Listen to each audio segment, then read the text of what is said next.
नमस्कार, तरतरा boys YouTube channel के अंदर आप सभी का एक बार फिर से बहुत बहुत स्वागत है। और आप हमारे चैनल पर नए हैं तो चैनल को लाल बटन दबाकर सब्सक्राइब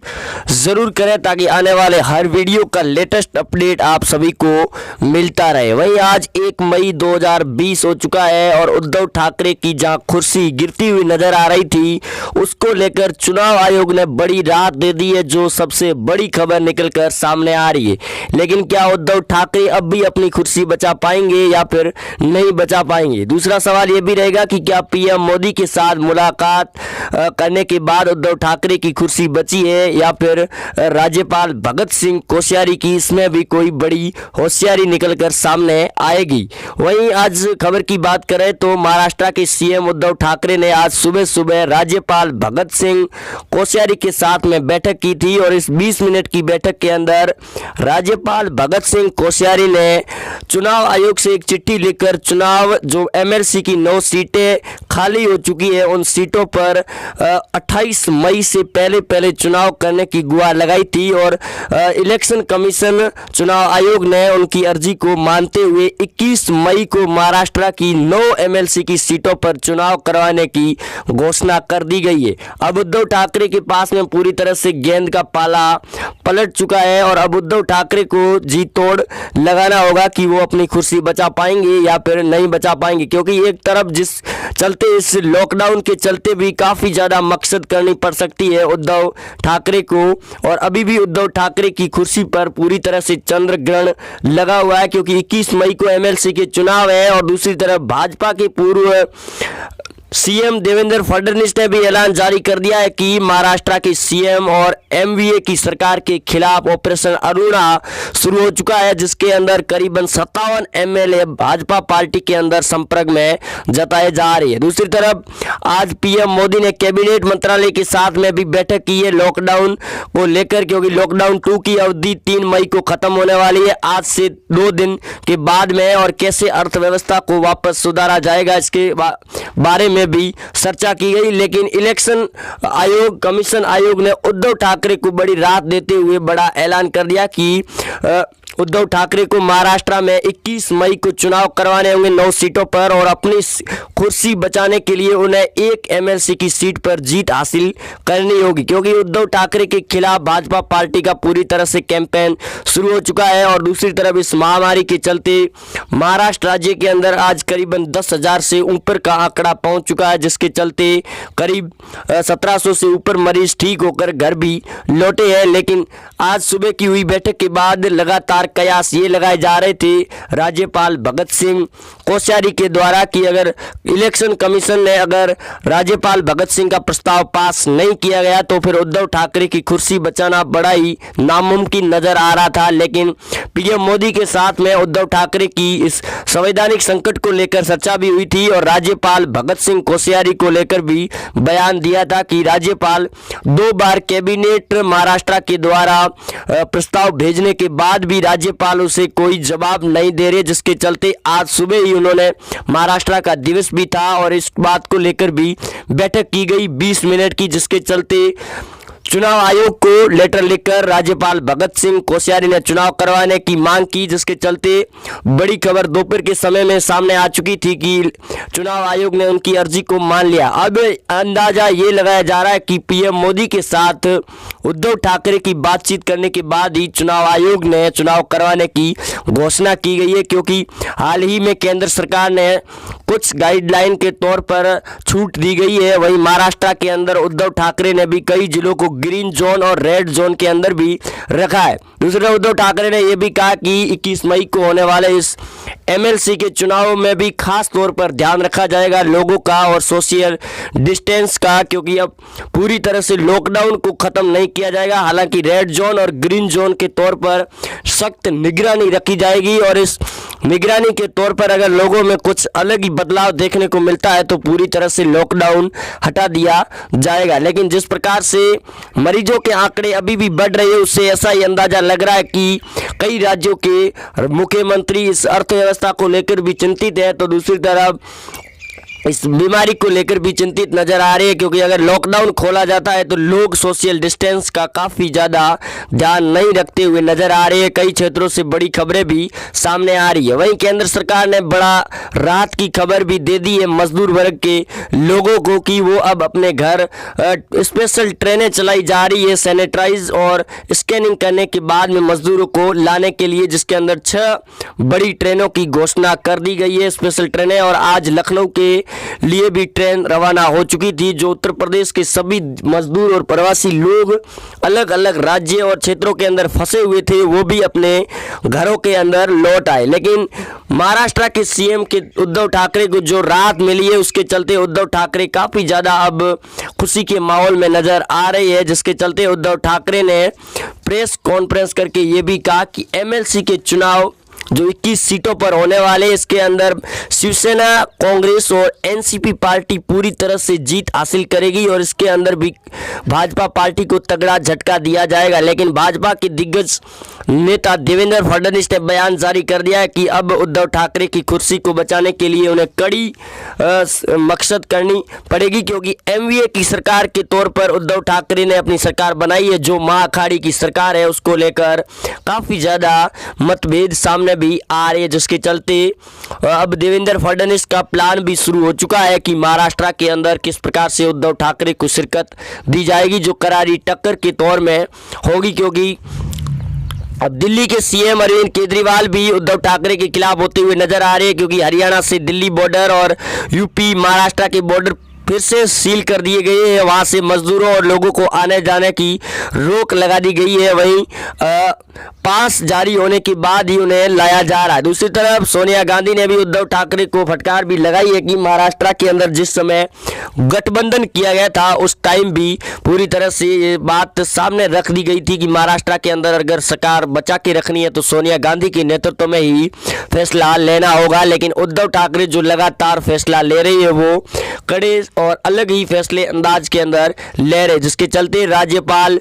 भगत सिंह कोश्यारी लगातार देवेंद्र फडणवीस के साथ में भी चर्चा करते हुए नजर आ रहे हैं। दूसरी तरफ देवेंद्र फडणवीस ने भी बयान दिया है कि राज्यपाल भगत सिंह कोश्यारी के साथ में उनकी मुलाकात और फोन पर बातचीत हो चुकी है और महाराष्ट्र के अंदर अब जल्द ही सरकार गिरने की कगार पर हो गई और उद्धव ठाकरे 15 मई से पहले सीएम पद की कुर्सी की शपथ लेते हुए नजर आएंगे। और जो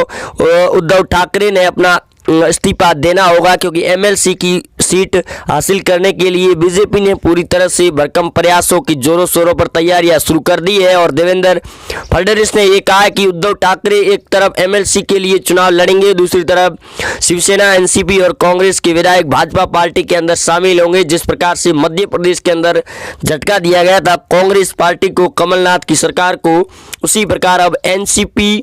और कांग्रेस को झटका दिया जाएगा उद्धव ठाकरे शिवसेना के द्वारा, क्योंकि शिवसेना फिर से रुख तेज कर चुकी है वापस भाजपा पार्टी के अंदर आने के लिए। क्योंकि एक तरफ हाल ही में हुई पालघर की घटना को लेकर अर्णव गोस्वामी जो लगातार उद्धव ठाकरे और सोनिया गांधी पर बयानबाजी कर रहे हैं, जिसके चलते शरद पवार और कांग्रेस के दिग्गज नेता नाराजगी जता रहे कि उद्धव ठाकरे अर्णव गोस्वामी के ऊपर एक्शन क्यों नहीं ले रहे। जिसके चलते उद्धव ठाकरे ने हाल ही में यूपी राज्य के सीएम योगी आदित्यनाथ पर भी फोन पर बातचीत की और बुलंदशहर की घटना की जानकारी लेते हुए कहा कि कड़ी से कड़ी कार्रवाई करें। जिसके चलते सीएम योगी आदित्यनाथ ने उद्धव ठाकरे को फटकार लगा दी कि आप अपने महाराष्ट्र राज्य की सोचें और महाराष्ट्र की कुर्सी बचाने की भरपूर प्रयास करें। क्योंकि योगी आदित्यनाथ ने साफ शब्दों में भी कह दिया है कि अब एमएलसी के चुनाव में उद्धव ठाकरे की हार निश्चित तौर पर की जाएगी और फिर से भाजपा की सरकार बनाई जाएगी जिस विधानसभा के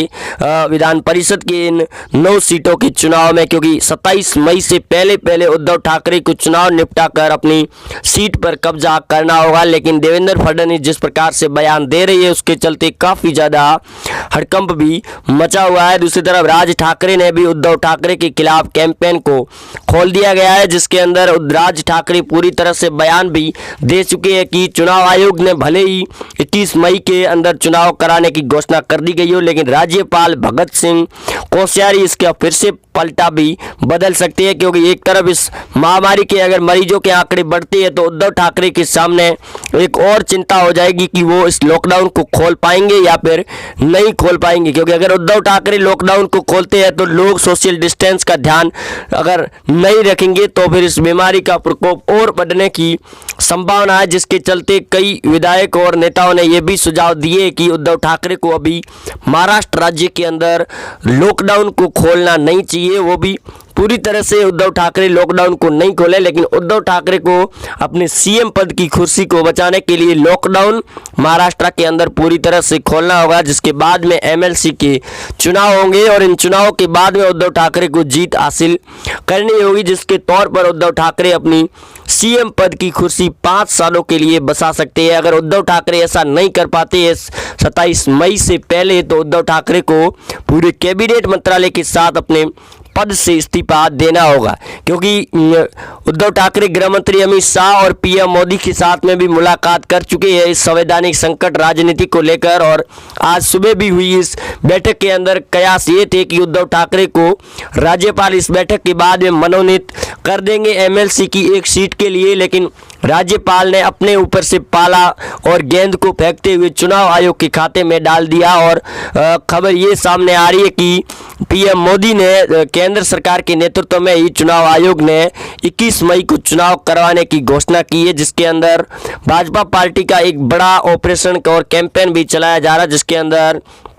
उद्धव ठाकरे और एनसीपी कांग्रेस और महाअखाड़ी की सरकार के खिलाफ कैंपेन होगा, जिसके अंदर राज्यपाल भगत सिंह कोश्यारी पूरी तरह से दाव पेच भी खेल रहे हैं। क्योंकि नवंबर 2019 के अंदर जब सरकार बनी थी महाअखाड़ी एमवीए की, उस समय भी इस गठबंधन को लेकर राज्यपाल भगत सिंह कोश्यारी ने काफ़ी ज़्यादा जोड़ तोड़ने की कोशिश लगातार की थी, लेकिन ऐन वक्त पर भाजपा पार्टी पूर्ण बहुमत साबित नहीं करने पाने के बाद में देवेंद्र फडणवीस को एक दिन का सीएम बनाने के बाद उन्हें वापस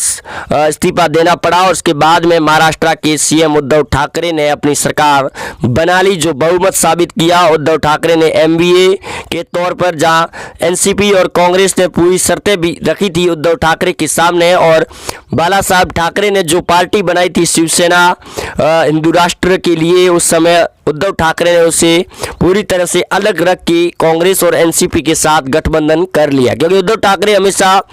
भाजपा पार्टी के अंदर जब गठबंधन था उद्धव ठाकरे और शिवसेना का, उस समय वो कहते थे कि एनसीपी और कांग्रेस के साथ में वो कभी भी गठबंधन नहीं करेंगे, लेकिन सीएम पद की कुर्सी को पाने के लिए उद्धव ठाकरे ने बड़ा दाव पेच खेला। लेकिन अब उद्धव ठाकरे के ही अंदर गेंद फंस चुकी थी चुनाव और अपनी कुर्सी बचाने के लिए, क्योंकि एनसीपी और कांग्रेस ने पूरी तरह से हाथ